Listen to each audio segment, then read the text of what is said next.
principal foi a falta de assistência do governo, porque o governo estimulou essas pessoas a irem à região, não deu uma assistência devida para essa ida, porque nós estamos falando dos anos 80, anos 90, a região amazônica ainda era bem densa a possibilidade de você se reconstruir ali. Então, em determinado momento, o governo federal passou por um projeto de assentamento, criou um projeto de assentamento florestal ali na região, em 2011, aproximadamente, que é o Projeto de Assentamento Florestal Curuquetê, que tinha algumas ideias de exploração florestal comunitária, né, mas o governo não explicou, de fato, não explanou bem essa ideia de projeto de assentamento florestal para os assentados. E acabou tendo alguns conflitos ali na região, não conseguiram levar a efeito a ideia promovida por esse projeto, e o projeto de assentamento foi extinto já em 2015. E as pessoas elas ficaram, não foi dado nenhum tipo de respaldo por parte do governo. Então, eles estimularam as pessoas a irem à região, tentaram fazer um projeto de assentamento, extinguiram o projeto de assentamento e deixaram as pessoas lá à mercê da própria sorte, né? E aí foi como eles acabaram, posso dizer, sobrevivendo. De fato, ali eles passaram a explorar economicamente a área e eu, do meu ponto de vista, são pessoas que venceram aí, sabe?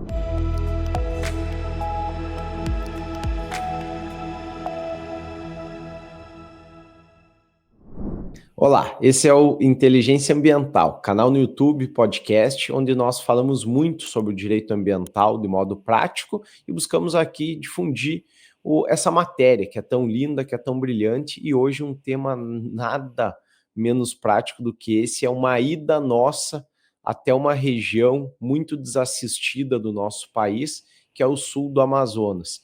E para conversar um pouco mais sobre isso e de que modo nós podemos ajudar você, produtor rural que nos acompanha ou que chegou hoje nesse episódio, estou aqui com meu sócio, Dr. João Espósito, onde ele esteve comigo nessa jornada, nessa viagem, e vai tratar aqui desde a jornada em si até a chegada até lá, que foi com muitas dificuldades, mas principalmente sobre como nós podemos e já estamos ajudando os diversos produtores espalhados por esse Brasil, que é um país, acaba sendo um continente por todo o seu tamanho, e de fato precisamos e podemos ajudar você, produtor rural que está desassistido. João, seja muito bem-vindo ao canal. O João, que aqui já tem, nessa temporada, está tendo uma participação brilhante, né, João? Com muitos episódios aqui. Quem ainda não acompanhou, depois pode ter oportunidade de ouvir mais episódios ainda com o João. Seja muito bem-vindo, João. Olá, Divan, boa tarde. Olá a todos que nos acompanham o podcast. É um prazer estar aqui mais uma vez, poder compartilhar um pouco dessa experiência que nós tivemos aí nessa ida ao Amazonas. E é sempre bom estar aqui no podcast, porque ao tempo que a gente compartilha um pouco do que a gente sabe, a gente reaprende também. Então, vou aceitar o convite sempre que me for feito. Perfeito, João. E eu acho que para nós começarmos, nós podemos inclusive já falar um pouquinho da nossa viagem, que não foi fácil a chegada lá, né, João? Nós estávamos em tempo, nós fomos em setembro de 2024 para o sul do Amazonas, mais precisamente para Lábrea, atender algumas comunidades de produtores, que são, eu considero, não apenas como pequenos produtores, eles têm áreas vastas, só que estão de fato completamente desassistidos. E nós fomos em uma época onde a nuvem de fumaça era tremenda. E o João pode falar um pouco mais sobre isso. O João teve inclusive o empecilho de a mala perdida, né, João? Então foi muito complicado, mas já entramos no mérito do podcast sobre quais demandas nós fomos atender e de que maneira nós podemos resolver a situação. Não, perfeito. Realmente, Madivan, foi uma chegada muito conturbada. Para que nós pudéssemos chegar até lá, como você bem disse, eu passei por esse empecilho da perda da bagagem, mas isso daí não vem ao caso, mas toda a logística para a gente chegar até lá já foi bastante dificultosa, né? A região que nós visitamos, que é a região da Vila Curuquetê, fica no sul do município de Lábrea, quase na fronteira, e o acesso não é nem pelo município de Lábrea, né? É ou por Porto Velho ou por Rio Branco, no Acre, né? Então, nós precisaríamos chegar até um desses locais e nos deslocar até a região do Curuquetê. E realmente ali nós chegamos num momento bem complicado eu acho que era uma complicação nacional, né? As fumaças tomaram conta de grande parte do país, não só na região amazônica, e nós tivemos esse problema com cancelamento de voo, realocação, nós iríamos por Porto Velho e tivemos que mudar para Rio Branco, porque a fumaça não permitia que as aeronaves pousassem, né? Então, nós tivemos já de cara esse problema, que, no meu ponto de vista, é um problema muito grave, né? E até que nós chegássemos na região do Curuquetê, foi um caminho bem longo, nós tivemos que percorrer aí 200 quilômetros, né? Grande parte sem asfalto ainda, é uma região, de fato, que conta com pouca assistência estatal, então, posso dizer que eles sobrevivem por conta própria ali, né? E a nossa ida até lá foi muito importante, Edvan. Só esse comentário foi muito importante, porque realmente essas pessoas, elas precisavam que alguém que não é da região também enxergasse qual que é a realidade deles. João, até importante você relata esse fato que eles estão desassistidos tanto pelo governo federal quanto pelo próprio estado, porque, de fato, não só a chegada lá foi dificultosa pela questão das nuvens de fumaça, que acabou atrapalhando o nosso pouso, tendo cancelamento de voo, mas eu não lembro você, João, mas eu demorei mais de 24 horas da minha saída de Florianópolis até a chegada em Lábrea, onde que era o nosso objetivo, né, nosso destino final.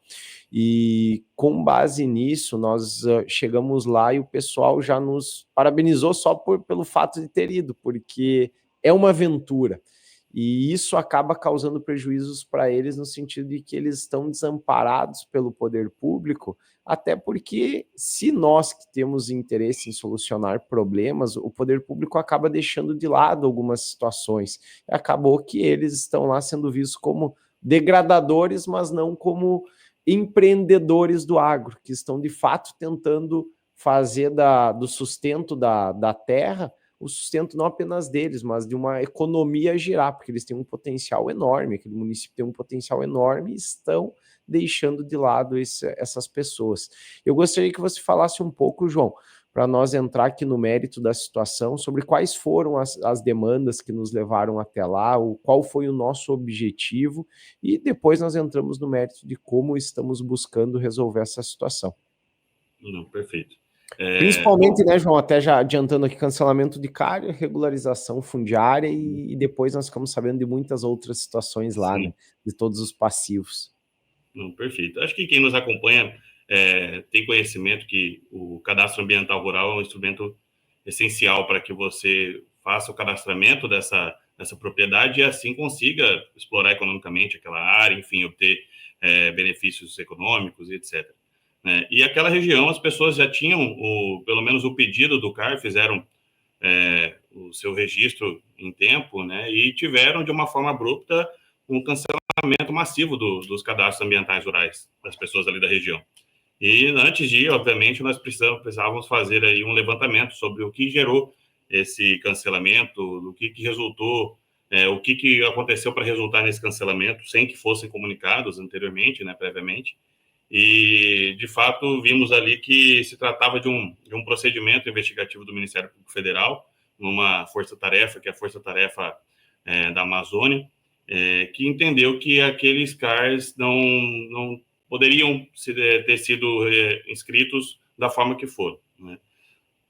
E aí nós tivemos também, a hora que chegamos lá, tivemos aí conhecimento da situação de regularização fundiária, porque ali são pessoas que vivem ali, que trabalham, que produzem ali, são pessoas que há muito já ocupam, né? Desde os idos de 1980, que teve um incentivo do governo federal para que as pessoas ocupassem a região amazônica, só que anteriormente, ainda logo após essa chegada dos primeiros que povoaram a região, tiveram vários problemas agrários ali, conflitos agrários, um desmate que foi muitas das vezes não autorizado, mas o principal foi a falta de assistência do governo, porque o governo estimulou essas pessoas a irem à região, não deu uma assistência devida para essa ida, porque nós estamos falando dos anos 80, anos 90, a região amazônica ainda era bem densa a possibilidade de você se reconstruir ali. Então, em determinado momento, o governo federal passou por um projeto de assentamento, criou um projeto de assentamento florestal ali na região, em 2011, aproximadamente, que é o Projeto de Assentamento Florestal Curuquetê, que tinha algumas ideias de exploração florestal comunitária, né, mas o governo não explicou, de fato, não explanou bem essa ideia de projeto de assentamento florestal para os assentados. E acabou tendo alguns conflitos ali na região, não conseguiram levar a efeito a ideia promovida por esse projeto, e o projeto de assentamento foi extinto já em 2015. E as pessoas elas ficaram, não foi dado nenhum tipo de respaldo por parte do governo. Então, eles estimularam as pessoas a irem à região, tentaram fazer um projeto de assentamento, extinguiram o projeto de assentamento e deixaram as pessoas lá à mercê da própria sorte, né? E aí foi como eles acabaram, posso dizer, sobrevivendo. De fato, ali eles passaram a explorar economicamente a área eu, do meu ponto de vista, são pessoas que venceram aí, sabe? São pequenos produtores, médios produtores, que sem nenhum tipo de assistência conseguiram dar a volta por cima e fazer daquela região uma região que produz com qualidade.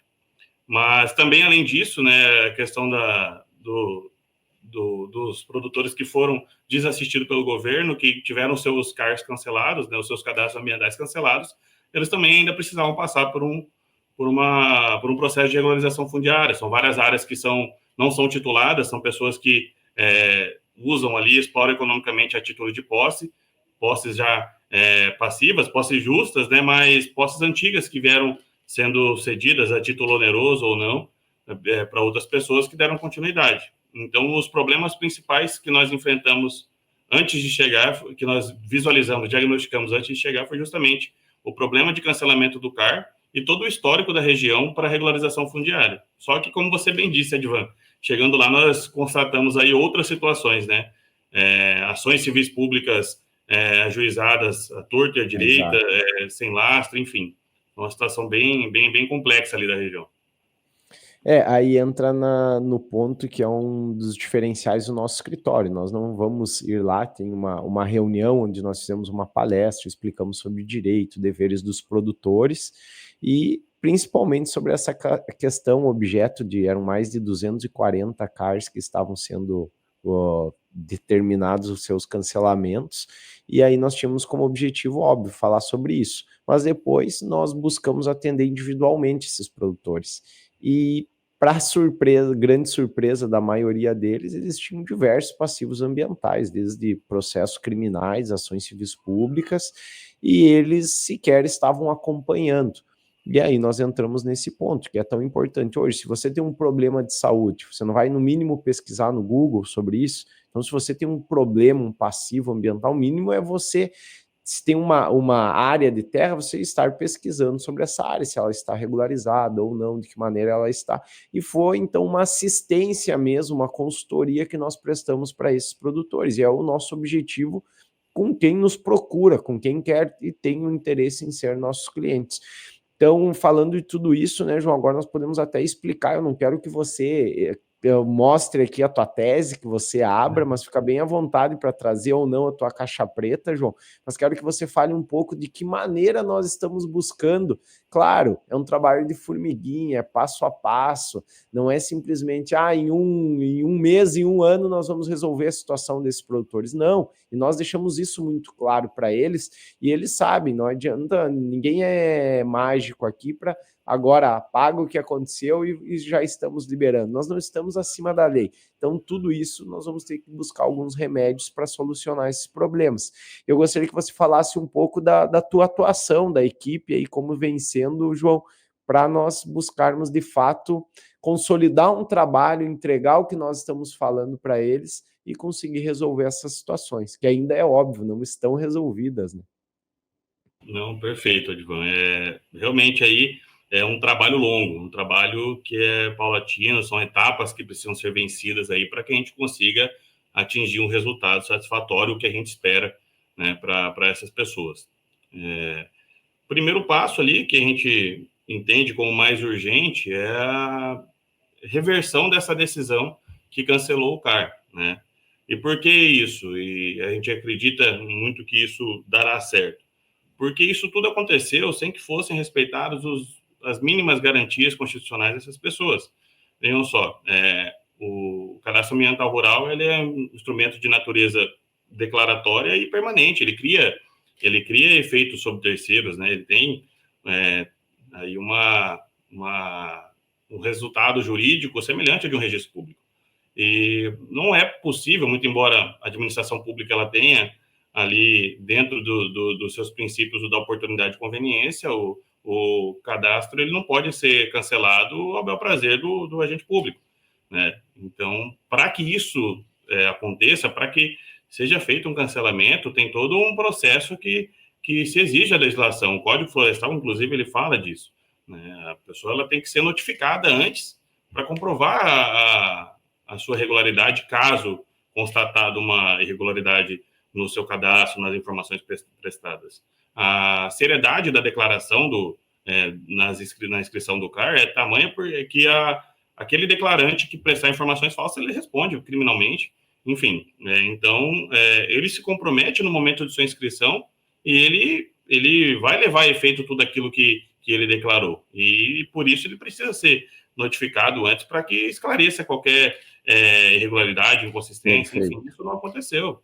Isso foi de uma forma abrupta, né? Sem que as pessoas soubessem. Muitos ali nos falaram que não ficaram sabendo formalmente. Eles tomaram conhecimento através de um vizinho ou de outra pessoa que falou, e os prejuízos disso daí foram muito grandes, né? Eles tiveram ali alguns problemas com os benefícios governamentais de financiamento, de custeio, né? Tiveram problemas para venda do seu gado, por exemplo, que muitos frigoríficos não compram de produtores que não têm o CAR ativo. Enfim, isso gerou um impacto econômico muito severo ali na região, né? Mas esse é o primeiro dos trabalhos, né? E em relação à regularização fundiária, de fato, ali é um trabalho mais político do que jurídico, mas que precisa ser feito por pessoas que conhecem do assunto, né? É um trabalho ali que já tentaram fazer em 2013, salvo engano, através do programa Terra Legal, mas também não foi dado continuidade pela falta de orientação das pessoas da região, e é justamente esse tipo de situação que a gente quer evitar, que já aconteceu 2 vezes, né? O projeto de assentamento florestal que foi criado e extinto por falta de orientação, a tentativa de regularização que foi começada e descontinuada pela falta de orientação, né? E a ideia é justamente resolver a situação dessas pessoas, dando a orientação correta, né? Exata. Perfeito, João. João, você manda muito bem, é muito bom. É um prazer aí trabalhar com você, sabe muito mesmo. Acho que deu aula lá para o pessoal, mandou bem demais, o pessoal ficou muito agradecido. Tem essa gratidão, assim como nós também, por quem nos recepcionou lá, né? O pessoal muito humilde, muito atencioso, então nos deram toda a atenção para nós estarmos bem lá na região. E indo para o final, tem como objetivo ser muito rápido. Te agradeço aqui mais uma vez, João, pela participação, mesmo que breve, muito oportuna e brilhante. E falar para quem tem algum problema, alguma situação parecida como essa, que não deixe de chamar, de contatar, porque é o seu direito. E não é que muitos podem até pensar, estão fazendo captação com esse podcast. Não é isso. É uma forma de ajudar e auxiliar pessoas que nem mesmo sabem o direito que possuem e estão completamente desassistidas. E às vezes ocorre o quê? Advogados que podem tentar resolver situações ambientais, só que não sabem e não entendem do assunto. E isso é um prejuízo muito grande para o cliente, não só advogados, mas como até mesmo técnicos, que às vezes querem fazer o papel jurídico. Como eu não posso fazer o papel técnico, o técnico não vai poder fazer o papel de dar um parecer jurídico sobre uma legislação. Então, cada profissional no seu galho. Isso é importante porque às vezes você vai querer ajudar uma pessoa que precisa de uma assistência ambiental e acaba prejudicando ela. Então, isso é muito sério. Tem que ter esse compromisso e esse cuidado aqui ao auxiliar o seu cliente. Então, João, não sei se tem algo a mais que você deseja trazer aqui para complementar o nosso episódio. Fica bem à vontade, senão já fica aqui o meu agradecimento a você pela participação. Não, perfeito. Eu primeiro só queria agradecer mais uma vez o convite. É sempre bom estar aqui no Inteligência Ambiental. Foi um podcast, inclusive, através do podcast, eu já falei numa outra oportunidade, Edvan, para o Thiago, aqui numa gravação, que eu comecei a me interessar pelo direito ambiental através do podcast, né? Que na época chamava Direito Ambiental na Prática, né? O DAP, e aí depois Inteligência Ambiental, mas foi através dele que eu comecei a me interessar pelo direito ambiental, e é um prazer estar aqui novamente. E em relação a esse caso, a última mensagem que eu queria passar é que não foi só a região do sul de Lábrea que foi afetada com essa situação, né? Nós temos corriqueiramente situações em toda a região amazônica de pessoas que produzem ali, que tentam trazer a sua conformidade ambiental e a regularização fundiária, levar a efeito, mas sofrem com algumas barreiras por parte do poder público. Essas pessoas lá da região do Curuquetê, elas buscam não só regularizar a atividade, mas também se regularizar ambientalmente, né? Nas regiões que foram afetadas por um desmate anteriormente, eles querem fazer a reparação desse dano, enfim, eles tentam, de fato, se estabelecer e se regularizar de uma forma global, mas não tem tido essa abertura. Então, isso tem acontecido em outros locais, e você bem disse que o objetivo do podcast não é fazer captação, mas sim conscientização, e eu queria deixar claro também, inclusive, que já tem colegas, inclusive, advogados, que atuam no ambiental, mas não têm tanta experiência e que nos procuram justamente para que nós façamos uma parceria, orientemos ali qual que é o caminho que eles devem adotar, e a nossa postura sempre foi de total abertura, e eu acho que essa mensagem aí chegue a mais pessoas possíveis. A ideia é conscientizar a todos e trazer um resultado para todos os nossos clientes, nossos e dos parceiros, enfim. É isso. Perfeito, João. Então, agradecemos a você que acompanhou mais um episódio, tanto pelas plataformas de áudio ou pelo nosso canal do YouTube, e faço agora uma solicitação. Envie, compartilhe esse episódio, não segure ele com você. Se você conhece um produtor, se você conhece alguém que esteja precisando ouvir, um técnico ou um advogado que precisa do auxílio para regularização do CAR, regularização fundiária, enfim, diversas situações como passivos ambientais, desde processo administrativo ou através de um processo civil, uma ação civil pública, um processo criminal ambiental. Então, compartilhe esse podcast. E você que chegou aqui pela primeira vez, ainda não segue o nosso canal, não deixe de seguir, ative o sininho também para receber uma notificação toda vez que um novo episódio for ao ar. Um abraço e até a próxima.